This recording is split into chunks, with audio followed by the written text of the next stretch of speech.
Hello NEET aspirant, कैसे हो आप सभी लोग। आई होप आप सभी लोग बढ़िया होंगे, अच्छे से तैयारी कर रहे होंगे। तो इससे पहले कि आप वीडियो को स्किप कर दें, आप मेरे क्वेश्चन का जवाब दीजिए। सभी टीचर्स हर कोचिंग में ऑनलाइन हो या ऑफलाइन हो, ये ज़रूर कहते हैं कि आप जितने ज़्यादा क्वेश्चन प्रैक्टिस करोगे उतने अच्छे आपके मार्क्स आएंगे। ठीक है, और आप क्वेश्चन प्रैक्टिस करते भी हो, फिर भी आपके मार्क्स नहीं आते हैं। क्या आपको पता है रीज़न?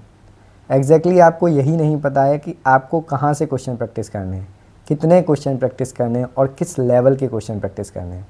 बिकॉज़ पिछली बार नीट 2025 में पेपर टफ आया था, तो आप सभी लोग इस बात से परेशान हो गए कि अब कहाँ से क्वेश्चन प्रैक्टिस करें। क्या जेई मेंस के क्वेश्चन प्रैक्टिस करें या फिर जेई एडवांस के क्वेश्चन प्रैक्टिस करें, नीट का लेवल क्या है, किस लेवल पे जाके मुझे रुक जाना है। आज की वीडियो में हम इन सभी क्वेश्चंस के बारे में देखेंगे, इन सभी क्वेश्चंस को डिस्कस करेंगे और क्या इनका सॉल्यूशन है, कहाँ से हम अपने क्वेश्चन प्रैक्टिस करें जिससे हमें मैक्सिमम आउटपुट मिल सके, इस पे बात करेंगे। ठीक है, तो सबसे पहला क्वेश्चन हमारा आता है कि हाउ टू क्वेश्चन प्रैक्टिस हम करें कैसे। ठीक है, बस लगा लिया, क्वेश्चन हो गया, आ गया है तो उसको छोड़ दें, फिर दोबारा लगाना है नहीं लगाना है, इस क्वेश्चन पे आज हम बात करेंगे। सेकेंडली हम बात करेंगे लेवल ऑफ क्वेश्चन। क्या जेई मेंस के क्वेश्चन भी लगाने हैं, अगर लगाने हैं तो किस लेवल के क्वेश्चन लगाने हैं, और राइट रिसोर्स क्या है, कौन सा रिसोर्स हमें फॉलो करना है। एक तो बहुत सारे नीट एस्पिरेंट ये गलती करते हैं कि डिफरेंट बुक्स ले आते हैं, अलग अलग कोचिंग मटेरियल ले आते हैं, फिर उससे क्वेश्चन प्रैक्टिस करते हैं। ठीक है, और लास्ट टाइम पे क्या होता है कि उनके अंदर उतना कॉन्फिडेंस नहीं होता कि हाँ मैंने ये चैप्टर अच्छे से किया है। ठीक है, तो सबसे पहले हम बात करेंगे फ़िज़िक्स में। ठीक है, क्योंकि फ़िज़िक्स जितने भी नीट एस्पिरेंट हैं, मोस्ट ऑफ एस्पिरेंट्स का फ़िज़िक्स एक बिग टॉपिक होता है। उसका रीज़न है क्योंकि हमारा कैलकुलेशन से उतना ज़्यादा है, क्योंकि 10th के बाद 12th में हमारे पास, 11th में हमारे पास मैथ्स नहीं होता, तो हम उतना ज़्यादा कैलकुलेशन प्रैक्टिस नहीं करते हैं, जिसकी वजह से हमारा कॉन्फिडेंस थोड़ा सा लो हो जाता है फ़िज़िक्स में। ठीक है, तो पहला काम जो हमें क्या करना है फ़िज़िक्स में वो ये है, पहली चीज़ ये है कि आपको ट्रस्टेड सोर्स से लेक्चर कंप्लीट करने हैं और अपने नोट्स बनाने हैं। ये आपका पहला काम है। अगर आप क्लास 11th में हैं, अगर आप क्लास 11th के स्टूडेंट हैं, तो आप क्या करेंगे, आप किसी भी अच्छी कोचिंग से या ऑनलाइन और ऑफलाइन जैसे भी आप एनरोल्ड हैं वहाँ से लेक्चर्स करेंगे। ठीक है, अगर आप 11th में हैं तो उसी के साथ में जो भी आपको चैप्टर पढ़ाया जा रहा है आपको एनसीईआरटी भी पढ़नी है हर एक चैप्टर की। अगर अगर अगर आप क्लास 11th में हैं तो देन ओनली उसी चैप्टर की आपको एनसीईआरटी पढ़नी है। ठीक है, और एनसीईआरटी को पढ़ना ये नहीं बस पढ़ लिया हो गया। अब मान लो कि आपने कोई भी टॉपिक पढ़ा एनसीईआरटी से, ठीक है, मैं एज्यूम करके चल रहा हूँ, मैंने लिया है कि चलो ग्रेविटेशन, ठीक है ना, ग्रेविटेशन चैप्टर आपने पढ़ा। ग्रेविटेशन में आपने पढ़ा क्या, आपने पढ़ा है सैटेलाइट वाला टॉपिक। ठीक है ना, आपने सैटेलाइट वाला टॉपिक पढ़ा है, तो अब आपको क्या करना है, आपने लेक्चर देखा सैटेलाइट के टॉपिक का कोचिंग में, ऑनलाइन या ऑफलाइन जो भी है, फिर आप घर पे आए, आपने एनसीईआरटी ली अपनी और एनसीईआरटी में देखा कहाँ पे ये टॉपिक हमें दिया गया है, आपने उस टॉपिक को रीड किया। फिर उसमें आपको जो भी लाइंस इंपॉर्टेंट मिलती हैं कि ये एज ए स्टेटमेंट आ सकता है ये क्वेश्चन, या फिर तो ये क्वेश्चन आया हुआ है पीवाईक्यू में, या इस क्वेश्चन को सर ने कभी डिस्कस नहीं किया क्लासरूम में कि ऐसा भी हो सकता है क्या उसमें, वो चीज़ आप अपने नोट्स में लिख लेंगे। ठीक है, वो चीज़ आपको अपने नोट्स में राइट डाउन करनी है। जो भी चीज़ आपको इम्पॉर्टेंट लगती है एग्ज़ाम पॉइंट ऑफ व्यू से कि हाँ ये क्वेश्चन बन सकता है, तो उसको आपको किस में लिखना है, अपने नोट्स में लिखना है। ये काम आपने कर लिया। सेकेंडली अब आपको क्या करना है, रिवीजन करना है, क्वेश्चन प्रैक्टिस करनी है। तो फर्स्ट रिवीजन जो आप करेंगे, जो आपके नोट्स के क्वेश्चन है वो करेंगे। ऐसा मैं इसलिए कह रहा हूँ क्योंकि कोई भी कोचिंग हो, कोई भी प्लेटफॉर्म हो, ऑनलाइन हो या ऑफलाइन, हर एक टीचर आपको वो क्वेश्चन प्रैक्टिस ज़रूर कराता है जो कि आपको जनरल क्वेश्चन करने में हेल्पफुल होंगे। आपका टीचर हर एक टाइप के जो भी क्वेश्चन है उनका एक एक एग्जाम्पल ज़रूर से अपने नोट्स में करा के रखता है, जिससे कि बच्चा जब भी कभी भी क्वेश्चन प्रैक्टिस करे तो उसको ज़्यादा प्रॉब्लम ना आए। तो फर्स्ट ऑफ ऑल आपका काम है जो भी आपके जो नोट्स हैं उनको रिवीजन करना। उसके बाद सेकंड, जब आपने नोट्स रिवीजन कर लिया क्योंकि उसमें सारे कॉन्सेप्ट दिए हैं, उसके बाद आप क्या करेंगे, उसके बाद आप प्रीवियस ईयर करेंगे। कोई कोचिंग मॉड्यूल अभी कुछ नहीं करना है। सेकंड पॉइंट पे आपको किस पे जाना है, प्रीवियस ईयर क्वेश्चंस पे जाना है। ठीक है, प्रीवियस ईयर में भी 38 ईयर्स के क्वेश्चन प्रैक्टिस करने हैं। कहाँ से करने हैं, एररलेस बुक ले सकते हो आप 38 ईयर्स की, MTG ले सकते हो आप, या फिर PW की जो 38 ईयर्स की PYQ बुक है आप वो ले सकते हो। आपने यहाँ से क्वेश्चन प्रैक्टिस की।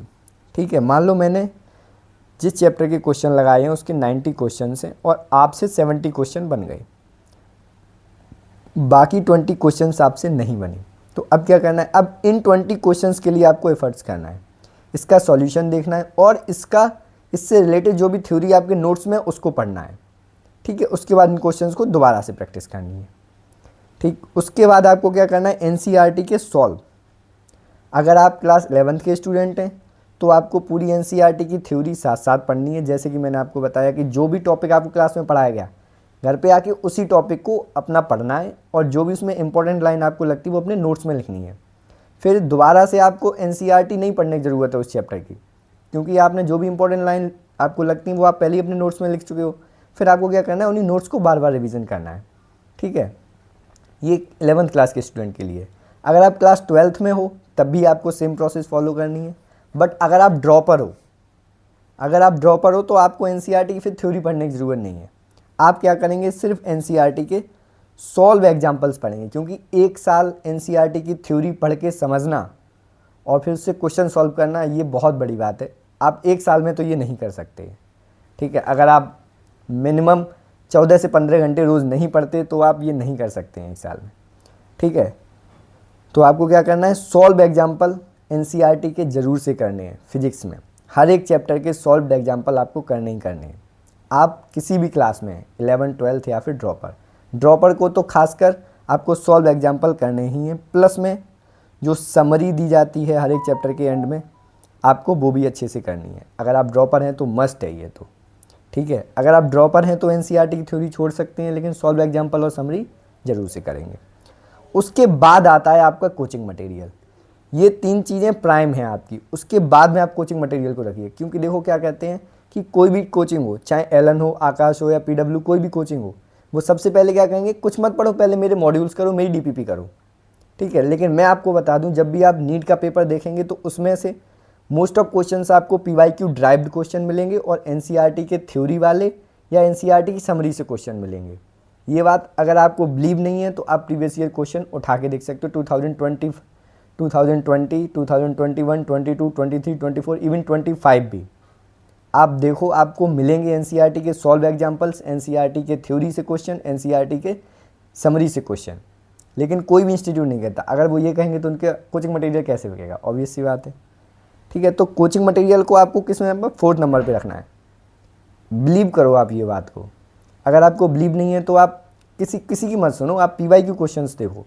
PYQ क्वेश्चंस में अगर आपके थ्योरी के जो कोचिंग मटेरियल है उससे ज़्यादा क्वेश्चन है तो ऑब्वियस सी बात है, उसको ऊपर रखो आप अपने क्वेश्चन प्रैक्टिस के सॉल्यूशन में। ठीक है ना, कि मुझे सबसे पहले इसकी क्वेश्चन प्रैक्टिस करनी है। अगर नहीं है तो फिर आपको जो पहले आता है उसको पहले रखना है। अगर PYQ ड्राइव्ड क्वेश्चन ज़्यादा हैं तो आपको PYQ पहले सॉल्व करने हैं। ठीक है, ये आप खुद से कर सकते हो, किसी पे ट्रस्ट करने की ज़रूरत नहीं है। थोड़ा सा टाइम लगेगा, लेकिन एक बार अगर आपने ये करके देखा फिर आपको जो रास्ता है एकदम क्लियर हो जाएगा कि हाँ ये मेरा तरीका है। ठीक है, और अगर आपको स्टडी मटेरियल फॉलो करना है, आप एलन, आकाश या अदर जो भी आपके पास स्टडी मटेरियल अवेलेबल है उसको फॉलो करिए। ठीक है, उसके बाद आपको क्या करना है, क्वेश्चन प्रैक्टिस कौन से, जो मॉक पेपर है आपको वो अच्छे से देने हैं। मॉक टेस्ट आपने अच्छे से दिए, उसके बाद मॉक टेस्ट की एनालिसिस आपने की, उसके बाद इसको रिपीट करना है इसी प्रोसेस को। किसी चौथे रिसोर्स पे नहीं आपको कूद जाना है कि नहीं ये मैंने कर लिया अब मुझे कुछ और पढ़ना है, कोई नई बुक पढ़नी नहीं।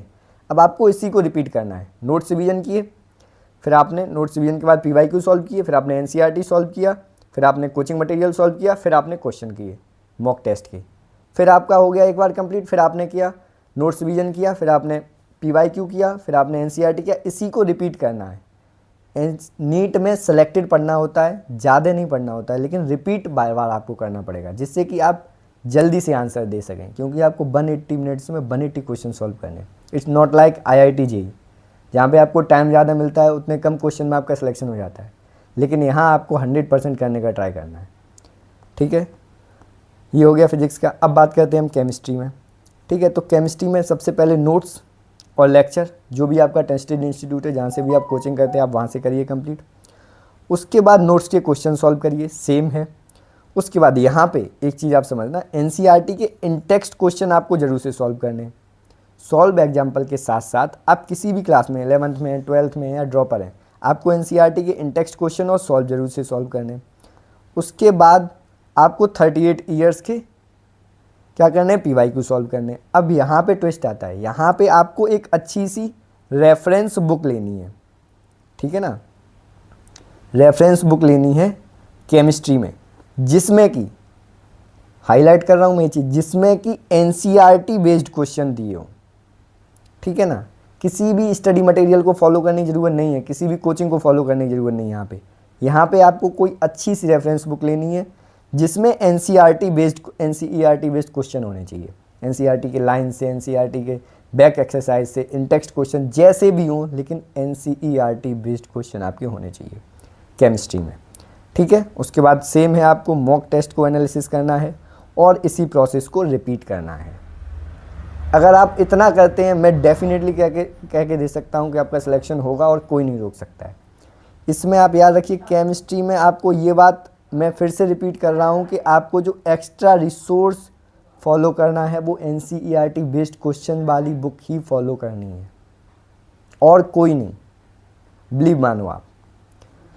ठीक है, उसके बाद हम बात करते हैं किसकी, बायोलॉजी की। ठीक है, तो बायोलॉजी में क्या है, if you are 11th class student और 12th क्लास स्टूडेंट और first time study in the coaching, अगर इनमें से कुछ भी आप हो, ठीक है ना, कि if you are 11th class student, 12th class student और फर्स्ट टाइम कोचिंग कर रहे हो, तो आपको नोट्स बनाने की ज़रूरत है। 11th क्लास, 12th क्लास और आप फर्स्ट टाइम कोचिंग कर रहे हो, तो आपको किसकी ज़रूरत है, नोट्स बनाने की ज़रूरत है। अगर आप ड्रॉपर हो, आपको नोट्स बनाने की ज़रूरत नहीं है। बस आप लेक्चर देखिए, लेक्चर आपके एनसीईआरटी बेस्ड होने चाहिए। आपको थ्योरी रीडिंग करनी है, एनसीईआरटी करनी है, क्वेश्चन प्रैक्टिस करने, एनसीईआरटी बेस्ड क्वेश्चन प्रैक्टिस करने। फिर आप कहोगे कहीं एक्स्ट्रा क्वेश्चन आ गया, तो जो एक्स्ट्रा क्वेश्चन आएंगे उसके लिए आपके जो क्वेश्चन पेपर्स हैं, जो भी आप कोचिंग में इनरोल्ड हो, वहाँ पे आपको जो भी क्वेश्चन प्रैक्टिस कराई जाएगी थ्रू मॉक टेस्ट, वहाँ पे आपको जो भी extra question out of NCERT दे जाएंगे, आपको उनको तैयार करना है। जो भी एक्स्ट्रा क्वेश्चंस हैं उनकी थ्योरी को तैयार करिए, उन क्वेश्चंस को तैयार करिए। लास्ट तक आप देखोगे आपने अबाउट 25 to 30 मॉक टेस्ट दिए होंगे, जिनमें सारे आपके एनसीईआरटी के क्वेश्चंस कवर हो गए होंगे और एक्स्ट्रा जो भी आने की पॉसिबिलिटी है वो भी कवर हो गई होगी। क्योंकि आपको पता है टीचर्स पढ़ाते बहुत सारा एक्स्ट्रा है, लेकिन जो आपके मॉक टेस्ट में उनमें बहुत कम एक्स्ट्रा देते हैं, क्योंकि उन्हें पता है ये चीज़ें इंपॉर्टेंट हैं जो वो टेस्ट में दे रहे हैं। तो जो टेस्ट पेपर में एक्स्ट्रा आता है आपका एनसीईआरटी से बाहर का, उसको जरूर से करिए। एक्स्ट्रा में ज़्यादा एनसीईआरटी में, बायो में तो एटलीस्ट मत पढ़िए। ठीक है ना, बायो सब्जेक्ट में एनसीईआरटी आपकी बाहर से आपको कुछ नहीं पढ़ना, एनसीईआरटी आपकी बेस्ट है। ठीक है, अगर आप इस चीज़ को फॉलो करते हैं और इसी को रिपीट करते हैं, तो मैं डेफिनेटली कह सकता हूँ आपका सिलेक्शन होने से कोई नहीं रोक सकता। ठीक है, क्योंकि मैं फिर से कह रहा हूँ, नीट आपका एक्यूरेसी और टाइम का खेल है। ठीक है ना, अगर आप टाइमली एक्यूरेट क्वेश्चन करते हो तो आपका सिलेक्शन होगा। आपने अटैम्प्ट अच्छा खासा कर लिया लेकिन आपके गलत हो रहे हैं, नेगेटिव हो जाएगा, आपको पता है। तो सबसे पहला काम है एक्यूरेसी, उसके बाद आप स्पीड मेंटेन करेंगे अपनी। ठीक है, आई होप आपको ये बात समझ में आई होगी। और यहाँ तक अगर आपको कोई डाउट है तो आप बिल्कुल कमेंट कर सकते हैं, और नेक्स्ट वीडियो किस टॉपिक पे चाहिए आपको, आप वो भी कमेंट कर सकते हैं। ठीक है, ओके, ऑल द बेस्ट।